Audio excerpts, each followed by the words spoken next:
आज हम प्रस्तुत कर रहे हैं कुछ ऐसे कवियों को जो हिंदुस्तान के अलग अलग शहरों से आपके पास आए हैं, शायर और कवि।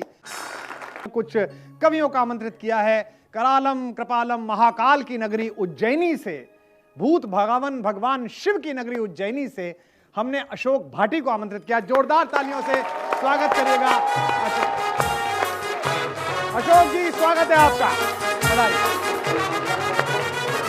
और हमने बुलाया है हरियाणा के एक अलबेले कवि, वो समाजवाद की पहली अवधारणा प्रस्तुत करने वाले महाराज अग्रसेन का वंशज है, जिन्होंने 1 रुपया और 1 ईंट से पहली बार वास्तविक जीवन का समाजवाद प्रस्तुत किया। महाराज अग्रसेन का वंशज है, लेकिन ठा के चारों तरफ बरोसता है। हरियाणा का है तो काम ही है। अनिल अग्रवंशी का स्वागत करिएगा। जोरदार ताली। अनिल, स्वागत है, बैठिए। और एक ऐसी कवित्री जो हमारी मानवीय संवेदनाओं पर कविताएं लिखती हैं और राजनीति में भी हैं। यूं वे दिल्ली की नगर निगम में पार्षद हैं, भारतीय जनता पार्टी के नेता हैं, लेकिन उससे पहले वो कवित्री थी और कवित्री हैं। और कवि मूलतः कवि होता है, वो ना तुम्हारा है, ना इनका है, ना आपका है, वो सिर्फ कवि होता है। तो ऋतु गोयल हमारे बीच है। जोरदार तालियों के साथ स्वागत करिए ऋतु। स्वागत है ऋतु आपका। और एक ऐसे शहर से हमने एक ऐसी खुशबू से महकते हुए नई आवाज को आमंत्रित किया है, जिसे आप अन्य माध्यमों से भी जानते होंगे। बड़े ही प्यारे शेर कहता है, और पिछले 3-4 सालों में उसने पूरे हिंदुस्तान और हिंदुस्तान के बाहरी मुल्कों में जहां जहां उर्दू हिंदी की शायरी है, उस स्पेस को, उस खला को अपनी मौजूदगी से भरा है। वो आला हजरत के मुकाम से है, वो उस दर से है जहां वसीम बरेलवी की गजलें किशन सरोज के गीतों के साथ मोहब्बत से शाम बिताती हैं। उस गंगा जमनी तहजीब के शहर बरेली से, वहीं जहां झुमका गिर गया था और आज तक नहीं मिला है,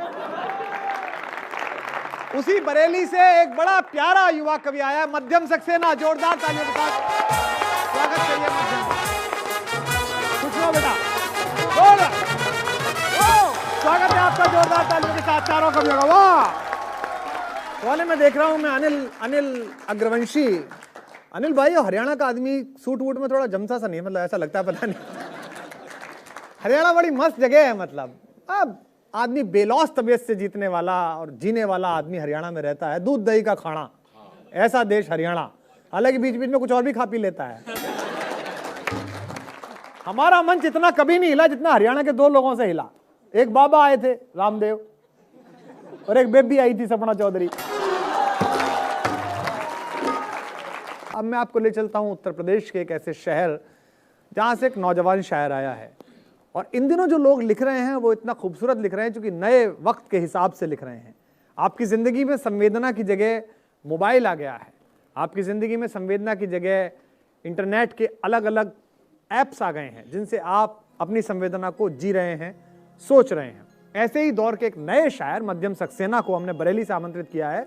गज़ल की आबरू इन दिनों जिन लोगों ने अच्छे से रख रखी है, उनमें से एक उसका नाम है। एक बार जोरदार तालियों से आप मध्यम का स्वागत करें। मध्यम सक्सेना। 4 पंक्तियां मेरी आराधना की पंक्तियां हैं। स्वागत है बेटा।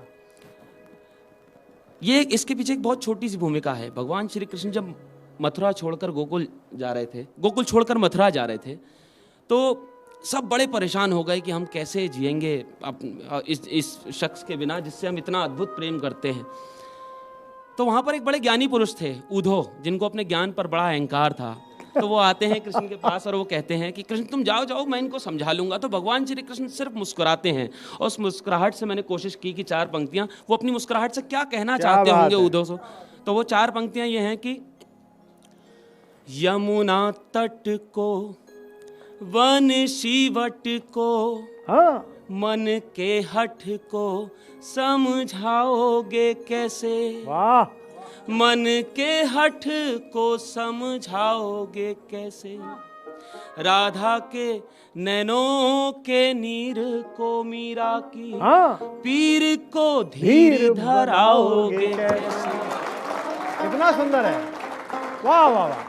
कई लोगों ने मुझसे प्रश्न भी किया कि राधा और मीरा 2 अलग अलग युग की बात है, लेकिन मैं प्रेम और ज्ञान के बीच में संवाद स्थापित करने की कोशिश कर रहा हूँ, 2 व्यक्तियों के बीच में संवाद। क्या बात है, बहुत अच्छी भूमिका। वाह।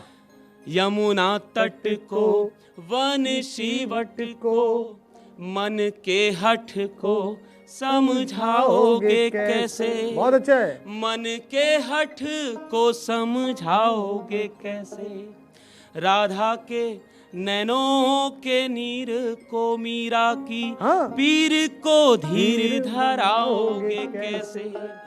कान्हा के नाम का प्रेम पीयूष हाँ। पिया है जिया है यहाँ सबने। हाँ। उधो ये तो बता दो के प्रेम के रंग पे ज्ञान का रंग चढ़ाओगे कैसे। उधो ये बलबा के बिहारी लाल की। वाह। तो ये थे मध्यम सक्सेना। और मध्यम, तुमने मुझे उद्धव याद दिला दिया। उद्धव बड़े ज्ञानी थे, वो भी मुझे लगता है दिल्ली के आसपास की किसी बड़ी यूनिवर्सिटी के पढ़े हुए थे। यूनिवर्सिटी का नाम नहीं लूंगा वरना आप समझ जाएंगे। लेकिन उद्धव जब आए और उन्होंने ज्ञान की बातें की, तो क्या उनसे अद्भुत संवाद किया। जगन्नाथ प्रसाद रत्नाकर ने जो उद्धव शतक लिखा है, आप जरूर पढ़िए, वो रस से डूबा हुआ है। मुझे उसका एक बंद याद आ गया। क्या कहती हैं गोपिकाएं उद्धव से, मैं चंद आपको सुना देता हूं कि आए हो सिखावन को जोग मथुरा से तोपे। जोग सिखाने आए हो कि आए हो सिखावन को जोग मथुरा से तोपे। ऊधो जे वियोग के वचन बतरावो ना। योग सिखाने आए हो, वियोग की बात कर रहे हो कि आए हो सिखावन को योग मथुरा से तोपे। ऊधो जे वियोग के वचन बतरावो ना। कह रत्ना कर दया कर दरस दीनी। बड़ी कृपा तुम आए। कह रत्ना कर दया कर दरस दीनी। दुख दरिबे को तोपे अधिक बढ़ावो ना। एक मन मोहन तो बस के उजारो माह। हृदय के दर्पण में एक काना था, वही समस्या किए हुए। अगर आपके कठोर शब्दों से दर्पण टूट गया तो कितने काना हो जाएंगे। दर्पण टूटने पर उतनी छवियां हो जाती हैं, कष्ट कितने गुना बढ़ जाएगा, ये कह रही है गोपिकाएं। एक मन मोहन तो बस के उजारो माह। ही में अनेक मन मोहन बसाओ ना। और चूक चूक वही मन मुकुर हमारो हाय। चूकी हूं कठोर बैन पाहन चलाओ ना। और जब उद्धव आए हैं पत्र लेकर कि ये कान्हा का पत्र है, तो आप देखिए उत्सुकता कितनी है। कृष्ण होने का अर्थ ही यह है कि हर एक को यह लगे कि मुझे अपनी ओर खींच रहा है।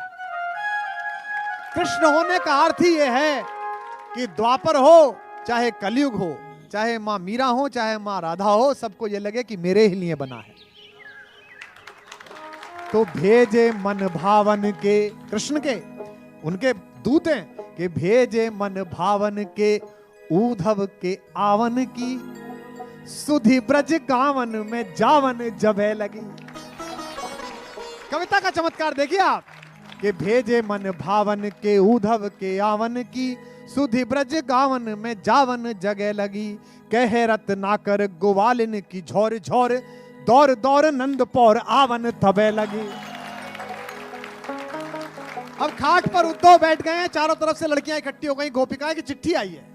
कह रत्नाकर गोवालिन की झोर झोर। दौर दौर नंद पौर आवन लगे लगी। कैसे देखें, उझकी पद कंजनी के पंजनी पे, पैरों पे उझक रही हैं। उझकी पद कंजनी के पंजनी पे। पेखी पेखी छाती, पेखी पेखी पाती छाती छोहनी छबे लगी। चिट्ठी देख के सबको लग रहा है कि क्या होगा इसमें। उझकी पद कंजनी के पंजनी पे। देखी देखी पाती छाती छोहनी छबे लगी। हमको लिखो है कहा, हमको लिखो है कहा, हमको लिखो है कहा, कहन सबे लगी। बोल बाके बिहारी लाल की। तो कृष्ण के इस आराधन पर्व के बाद और मध्यम सक्सेना की इस मनहर शायरी के बाद अनिल अग्रवंशी का स्वागत कीजिए जोरदार तालियों के साथ। वाह अनिल, स्वागत है।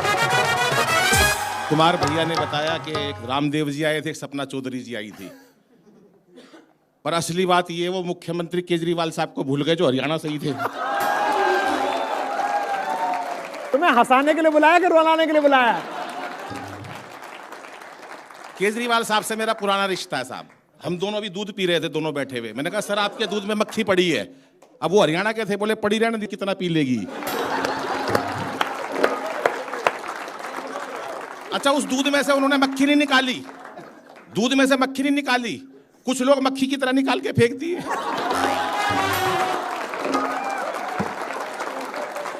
विशेष बातें हो जाती है साहब।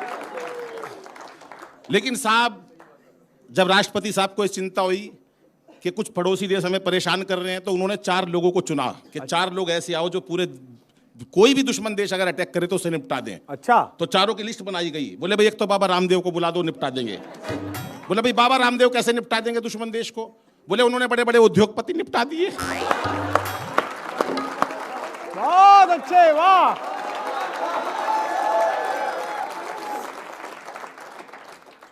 बोला एक कुमार साहब के मित्र को बुला लो, केजरीवाल जी को। एक जना बोला भाई केजरीवाल साहब पाकिस्तान को या किसी दुश्मन देश को नहीं निपटा सकते। एक समझदार आदमी बैठा था, बोला निपटाएगा नहीं, कम से कम दुखी तो कर देगा।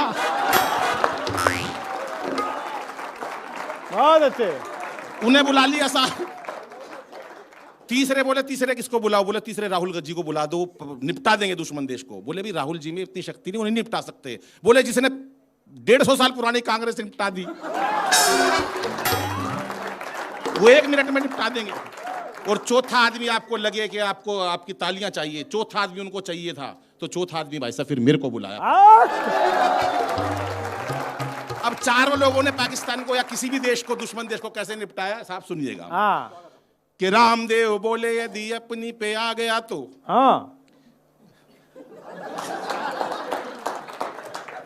सुनो बहन जी, आप पढ़ी लिखी लग रही हो। कि रामदेव बोले यदि अपनी पे आ गया तो पेट की तरह तुझे घुमा के मार डालूंगा। रामदेव जी का जलवा है साहब। अभी एक दोस्त मेरे पर रोते हुए आया, बोला यार दादाजी गुजर गए। मैंने कहा क्या हुआ? बोला बाबा रामदेव ने मरवा दिया। मैंने कहा तेरे दादाजी रामदेव जी ने कैसे मरवा दिए? बोले यार टीवी के सामने योग सीख रहे थे सुबह 4 बजे। बाबा बोला जैसे जैसे कहूं वैसे वैसे करते जाना। दादा मेरे भोले भाले। बाबा बोला सांस खींचो।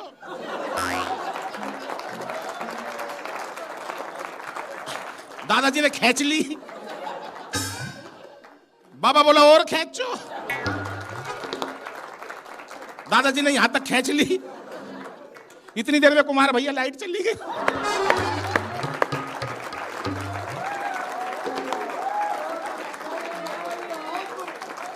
थोड़ी देर में भगवान ने मेरा दादाजी खींच लिया।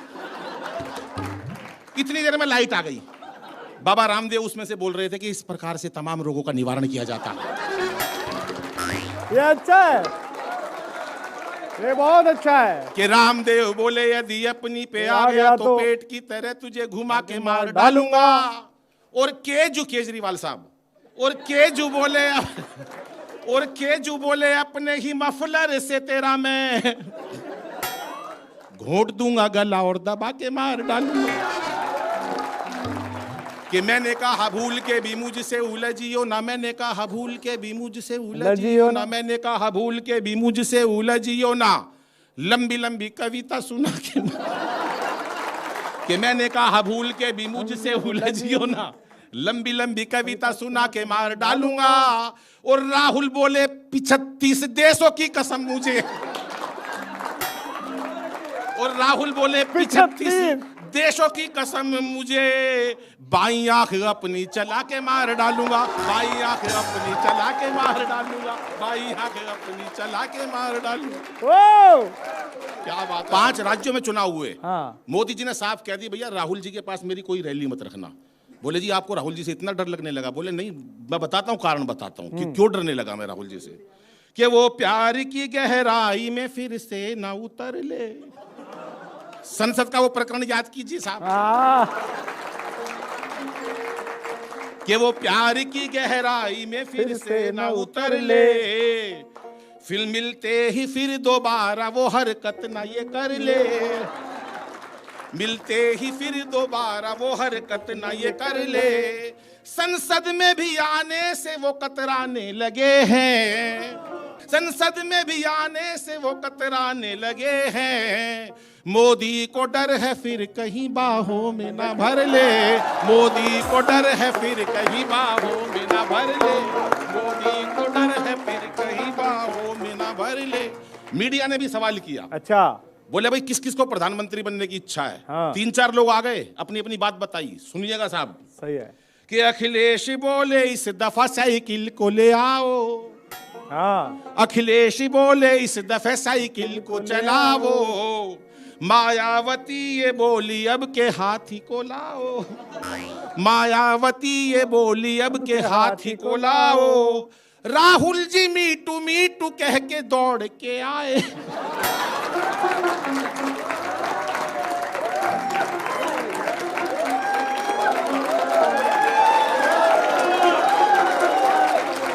राहुल जी मीटू मीटू कह के दौड़ के आए, दुल्हा ना बन सका कम पीएम तो बनाओ, दुल्हा कभी ना बन सका पीएम तो बनाओ, दुल्हा कभी ना बन सका पीएम तो बनाओ। बहुत अच्छा अनिल। राम मंदिर के बारे में कुछ बातें करना। हाँ हाँ, इसी पे हो रही है जरूरी है आजकल। ना। ये नेता वादा करके दगाबाज हो गए।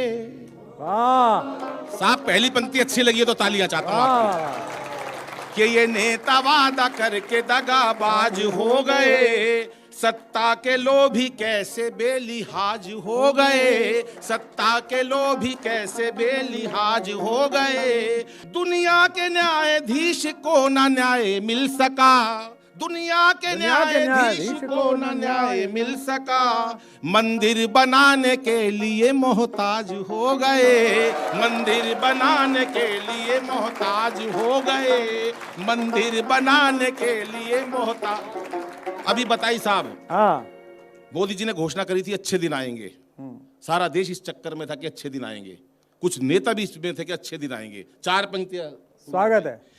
कि इस बार मोदी जी की आई सरकार देखो, हाँ, सबको उम्मीद थी कि अच्छे दिन आएंगे, और केजरी जी सोच रहे मेरे धरनों के लिए कहीं आलीशान एक चबूतरा बनाएंगे। आडवाणी सोच रहे पीएम तो बने नहीं, आडवाणी सोच रहे, आडवाणी सोच रहे, सोच ही रहे। आडवाणी सोच रहे, आडवाणी सोच ये अच्छा है, सोच ही रहे। आडवाणी सोच रहे हैं पीएम तो बना नहीं, लगता है सीधे राष्ट्रपति ही बनाएंगे।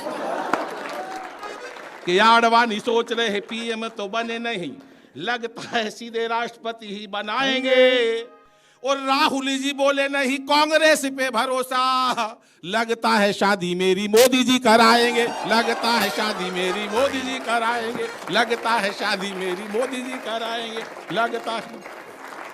हरियाणा की बात करी भाई साहब ने, हरियाणा का बच्चा भी बहुत हाजिर जवाब रहता है। वो एक बच्चे का रिजल्ट आया, पिताजी ने पूछा अभी बेटा तेरा रिजल्ट का क्या हुआ, बोले होना क्या था, वो कुमार विश्वास का लड़का फेल हो गया।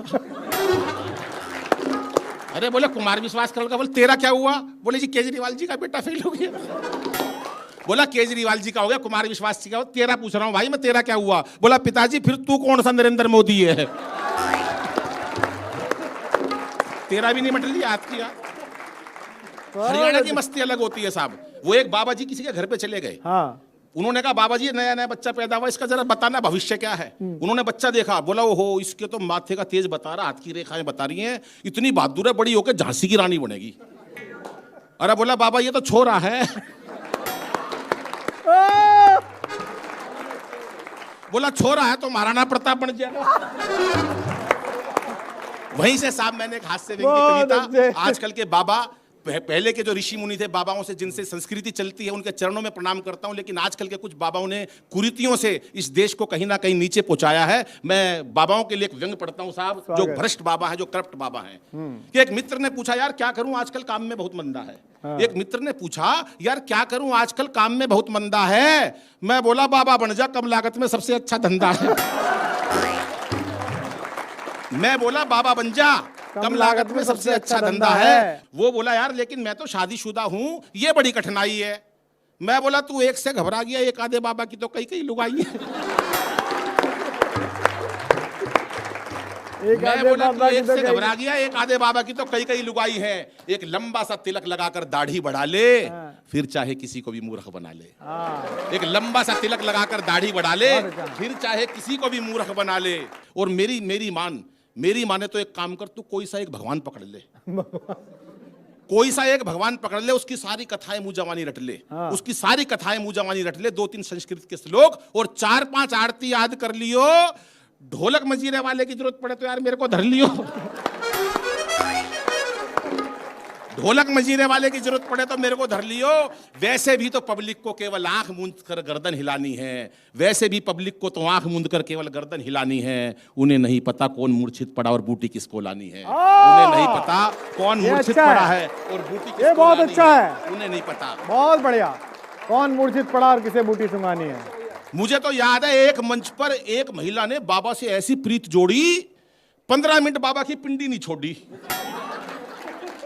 चेला बोला बाबा इस पे कोई कृपा बरसा, बाबा बोला यार पहले पैर तो छुड़वा, और अब सुनना साहब और आपका प्यार चाहूंगा। बाबा बोला कृपा बरसा, बाबा बोला कृपा तो आजकल चुटकियों में बरस जाती है, बाबा बोले कृपा तो आजकल चुटकियों में बरस जाती है, मात्र गोलगप्पे और डोसा खाने से तकदीर बदल जाती है, मात्र डोसा और खाने से बहुत अच्छा है।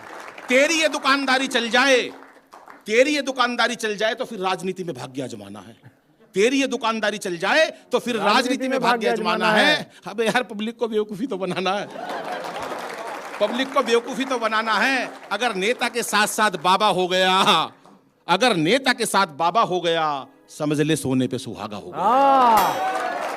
अगर नेता के साथ साथ बाबा हो गया, समझ ले सोने पे सुहागा हो गया।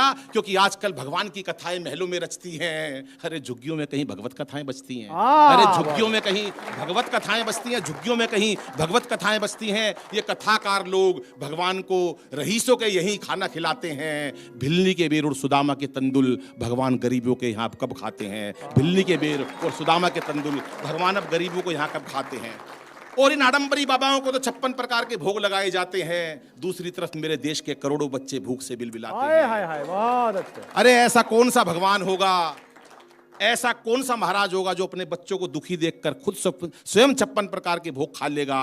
वो तो तभी खुश होगा, वो तो तभी प्रसन्न होगा जब एक भाई दूसरे भाई को प्रेम से गले लगा लेगा, जब एक भाई दूसरे भाई को प्रेम से गले लगाएगा। लेकिन आज दोस्तों हर किसी को पैसा और मान सम्मान चाहिए। आज हर भक्त को पैसा और मान सम्मान चाहिए। सच बताना मेरे दोस्त, ऐसे कितने भक्त हैं जिनको भगवान चाहिए, ऐसे कितने भक्त हैं। धन्यवाद, नमस्कार।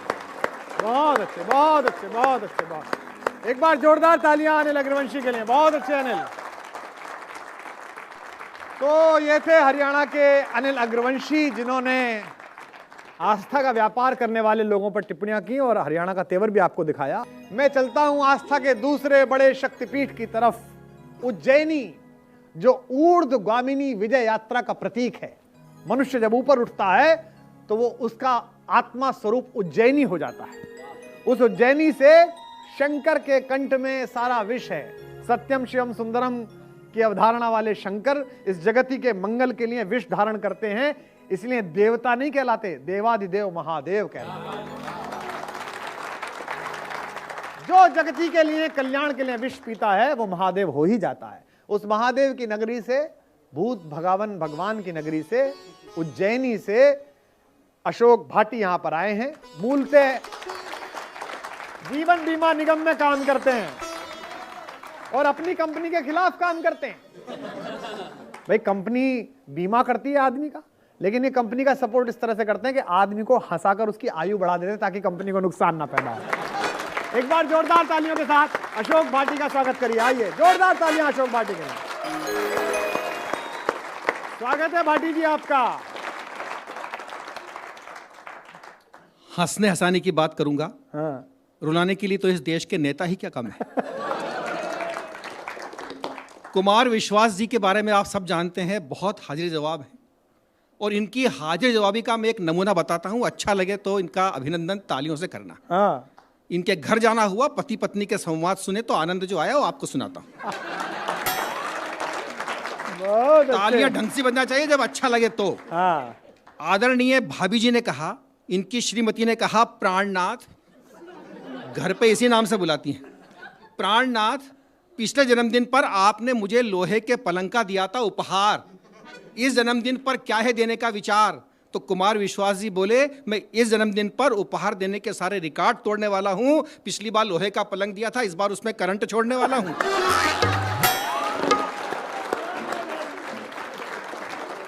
बहुत अच्छे, बहुत अच्छे। कुमार साहब, हाँ जी, यहाँ पर कुछ देश की बहुत सुंदर सुंदर लड़कियां बैठी हुई हैं। हाँ देखिए हमारी ऑडियंस देखिए कहाँ से आती है, मणिपुर से, लखनऊ से, अलग अलग जगहों से लोग आते हैं। आपका भी स्वागत है, पूरे देश से लोग आते हैं हमारे यहाँ, झारखंड से, बिहार से, दक्षिण से। इसीलिए मैंने बोला देश की अच्छी सुंदर कन्या बैठी हुई हैं। अच्छा, इनके कोर्स की एक बात कह देता हाँ बताइए। हूं। नगर की कुछ बहुएं बैठ गई महफिल जमा के, हाँ खूब उड़ाई दावत और खूब लगाए ठहाके, फिर प्रस्ताव पास किया अपनी अपनी सासू माओ को तीर्थ यात्रा पर भिजवाने का, यानी ढेर सारा पुण्य कमाने का। तो सारी बहुओं ने अपनी सासुओं को एक बस में बिठाया और तीर्थ पर भिजवाया, पर हाय रे किस्मत, कुछ ही दूर चलकर बस दुर्घटनाग्रस्त हो गई। सुनते ही सारी बहुएं मस्त हो गई। सुनते ही सारी बहुएं मस्त हो गई, क्योंकि सड़क किनारे थी घेरी खाई, सारी सांसें भगवान को प्यारी हो गई, एक भी बचने नहीं पाई। बहुएं इकट्ठा होकर रोने लगी, अपने नकली आंसुओं से अपना दामन भिगोने लगी। एक बहू तो बहुत ही तेज तेज रो रही थी, उसे देखकर एक श्रीमान को हैरानी हो रही थी। श्रीमान जी ने पूछा इतनी तेज रोने का कारण, तो छाती माथे कूटती महिला ने किया प्रश्न का निवारण कि मेरे हिसाब से तो रिश्तों की डोर टूट गई थी, किस्मत मुझसे रूठ गई थी। क्या बताऊं भाई साहब, मेरी तो सास की बसी छूट गई थी।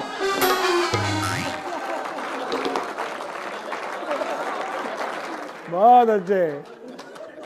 और कुमार साहब, जी, कविता तो 2-3 में लाया था, पर चूंकि बड़े युवा चेहरे दिख रहे हैं तो मैं इनकी उम्र में जब मैं था, अच्छा बाकायदा वो मैं सुना देता हूं एक कविता। सुनाइए। हालांकि हमारे यहाँ ओ भूमिका ही जम गई आपकी तो। मध्य प्रदेश के अभी चुनाव संपन्न हुए हैं, हाँ, उस पर बड़ा एक अच्छा व्यंग लिखा था मैंने निर्दलीय प्रत्याशी पर। मैं आपको सुनाता हूँ वो जो आपकी उम्र की कविता है। सुनाइए। जब मैं आपकी उम्र में था तो क्या हुआ।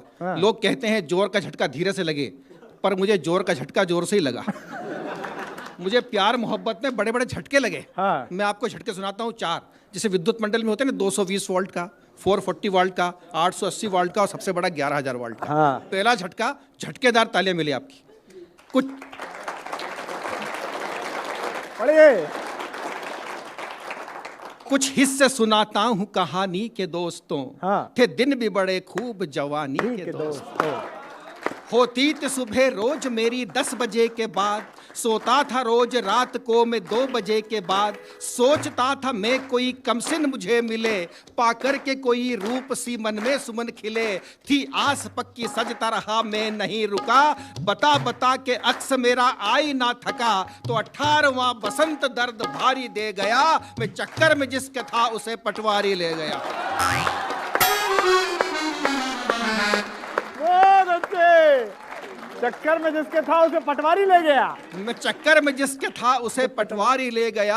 आंखों से बहे धारे थे पानी के दोस्तों, थे दिन भी बड़े खूब जवानी के दोस्तों। 220 वोल्ट का। हाँ। अब झटका है 440 वोल्ट का। हाँ। तो आपकी तालियां भी उतनी बड़े, हाँ। है ना। स्वागत है। 19वां लगा प्रयत्न फिर शुरू किए, प्रयत्न 19वां लगा प्रयत्न फिर शुरू किए। कुछ मांगी मैंने मन्नतें कुछ लव गुरु किए, अगर मिल गई कोई प्रसाद में चढ़ाऊंगा, गिरिराज जी की परिक्रमा करने भी जाऊंगा। इस आस में फड़कता रोज मेरा कांदा था, ओझा से लेके मैंने एक ताबीज बांधा था। लगा 20वां बसंत हुआ जिससे प्यार जी, किडनैप करके ले गए उसे थानेदार जी। भाई वाह। किडनैप करके ले गए उसे थानेदार जी। अब वो थानेदार, जलवे बहुत थे थानेदार नी के दोस्तों, थे दिन भी बड़े खूब जवानी के दोस्तों। अब झटका 880 वोल्ट का। अच्छा, बड़ा प्यार मिले, बड़ा तालियों का उपहार मिले। हाँ, स्वागत है। 21वें से खुद को मैंने फिर किया तैयार। 21वें से खुद को मैंने फिर किया तैयार। एक दिन जरूर होगा किसी को तो मुझसे प्यार। ये सोच सोच मन में उमंगे बहुत बड़ी, दिल के गगन में आशा की पतंगे भी उड़ी। सराबोर हुआ सोच कर मैं इस ख्याल से, लगा मिल गया वरदान मुझे महाकाल से। तो जीवन के बगीचे में धतूरा हुआ बड़ा, मैं चक्कर में जिसकी था उसे सरपंच ले उड़ा। प्रमोशन हो रहा है आपका धीमे धीमे। मैं चक्कर में जिसके था उसे सरपंच ले उड़ा। अब वो सरपंच जी के घर की रानी है दोस्तों, थे दिन भी बड़े खूब जवानी के दोस्तों। और दोस्तों सबसे बड़ा झटका 11,000 वाट का, कविता का टर्निंग पॉइंट। ऐसी ताले देना कि बहुत दिनों तक मुझे भी याद रहे और कुमार साहब को भी। क्या बात है, हमारी पूरी सहानुभूति आपके थी साथ। एक मेरे कस्बे में सुंदर सी हसीना। हाय हाय, बच गई, अभी बच गई, एक बच गई। थी एक मेरे कस्बे में सुंदर सी हसीना, कर रखा था मुश्किल उसने मेरा जीना। कई गुलफाम उसकी याद में आहें भरते थे, छुप छुप के उसकी रोज रोज बात करते थे। सोचता था हर कोई रोमांस चलेगा, रोमांस का सुनेरा हमें चांस मिलेगा। तो सबके दिलों में प्यार का अरमान था जगा, सब टापते ही रह गए मैं उसको ले भगा।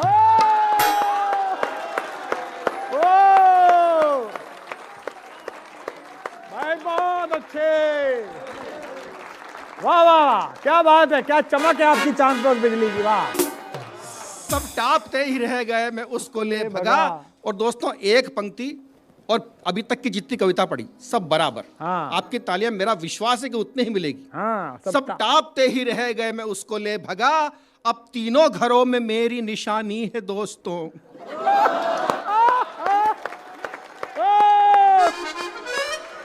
अब तीनों घरों में मेरी निशानी है दोस्तों, थे दिन भी बड़े खूब जवानी के दोस्तों। कविता का उपसंहार। हाँ, अब जाता हूं मैं उनके यहाँ चाय के लिए। हाँ? केवल चाय के लिए। चाय अब पे चर्चा। जाता हूं मैं उनके यहाँ चाय चाय के पे लिए, चर्चा। आती है तीनों पास मेरे राय के लिए। आओ भगत करती मेरा फ्रूट जूस से, पाला पड़ा है भाटी जी ये किस खड़ूस से। अच्छा है, बहुत अच्छा है। पाला पड़ा है भाटी जी, भाभी जी भी यही कहती हैं, भाभी जी मुझसे यही कहती हैं।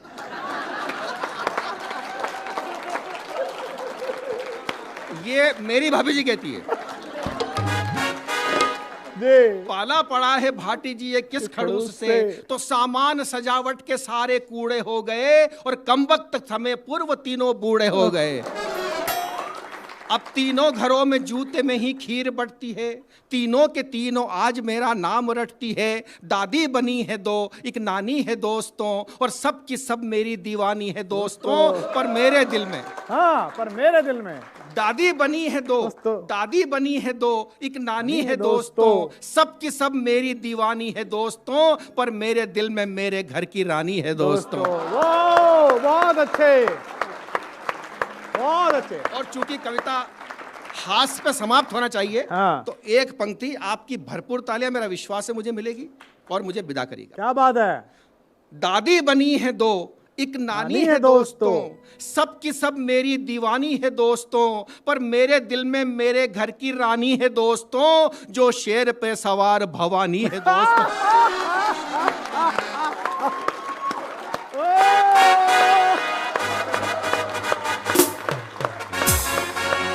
बहुत अच्छे, ओ तालियां। आइए कार्यक्रम के समाहार में, समालोप में मैं एक ऐसे संजीदा आवाज को आमंत्रित करना चाहता हूं। हमारे जिंदगी में जो चारों तरफ रिश्ते हैं, उनको अगर हम ठीक से नहीं जी पाते तो जिंदगी के बाहर बनाए हुए रिश्ते भी अप्रासंगिक हो जाते हैं। राजन जी को हमने आमंत्रित किया था यहाँ पर। उन्होंने एक बहुत अच्छी कविता सुनाई थी कि वो जिनके दिल पे लगती है वो आंखों से नहीं रोते, वो जिनके दिल पे लगती है वो आंखों से नहीं रोते, जो अपनों के नहीं होते किसी के भी नहीं होते। तो इन्हीं रिश्तों के चारों तरफ संवेदना की कविताएं रचने वाली ऋतु गोयल यहाँ पर हैं। वो मूलतः कवित्री हैं, लोकप्रिय कवित्री हैं, लेकिन राजनीति में भी हैं और दिल्ली में भारतीय जनता पार्टी की पार्षद हैं और 2 दशकों से हम दोनों की दोस्ती है। आप ये ना माने कि अभी कुछ ऐसा हुआ है, वरना लोग इसका भी अर्थ निकाल सकते हैं। लेकिन बहुत अच्छी कविताएं सुनाती हैं और खासतौर पर उनका शिल्प और उसके बीच जमी हुई भावनाएं आपको तरंगित करेंगी। इस विश्वास के साथ मैं आमंत्रित कर रहा हूं ऋतु गोयल को। एक बार जोरदार तालियों के साथ स्वागत करें ऋतु जी। स्वागत है ऋतु आपका। कि आज मूड तो नहीं था, आज मूड तो नहीं था कि ब्रेकफास्ट के बाद तुम्हारा लंच भी पैक करूं। हाय हाय, आज मूड तो नहीं था कि ब्रेकफास्ट के बाद तुम्हारा लंच भी पैक करूं और छोड़ने आऊं तुम्हें बाहर तक मुस्कान ओढ़े ऑफिस के लिए। आहा, आज मूड तो नहीं क्या था कि बढ़िया है। ब्रेकफास्ट के बाद तुम्हारा लंच भी पैक करूं और छोड़ने आऊं तुम्हें बाहर तक मुस्कान ओढ़े ऑफिस के लिए, क्योंकि मेरी फुर्ती में रात भर की करवटों का असर और आंखों में एक चुभन सी थी जो आईना नहीं बस तुम देख सकते थे, पर तुम व्यस्त थे। हाय हाय, वाओ,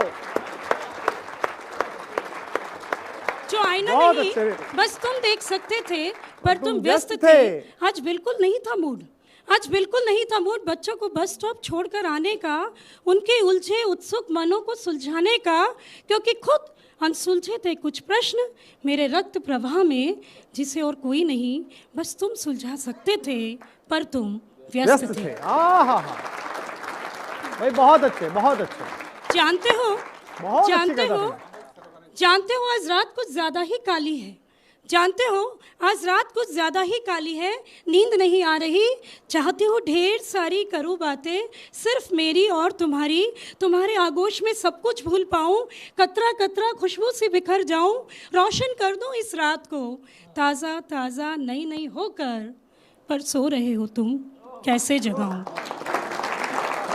पर सो रहे हो तुम कैसे जगाऊँ, कोई नहीं मैं तो जी लूंगी तुम्हारे हिस्से का भी वक्त, जो जी रही हूँ पल पल खुद में एक पुरुष, वाह, जो जी रही हूँ पल पल खुद में एक पुरुष, पर काश तुम भी तो जीते, थोड़ी सी औरत अपने भीतर, थोड़ी सी औरत अपने भीतर, थोड़ी सी औरत अपने भीतर। तो बहुत अच्छे। केवी सम्मेलन सिर्फ इसीलिए है कि आप मुस्कुराते रहें। और फिर मैं आपसे कहता हूं, चुनाव हो चुके हैं, लोग शपथ ग्रहण कर चुके हैं, फिर चुनाव होंगे। इन नेताओं के चक्कर में, इन पार्टियों के चक्कर में आपसी रिश्तों को खराब मत करिएगा, क्योंकि ये किसी रिश्ते के नहीं है। इधर वाला इधर मिलता है और उधर वाला उधर मिलता है।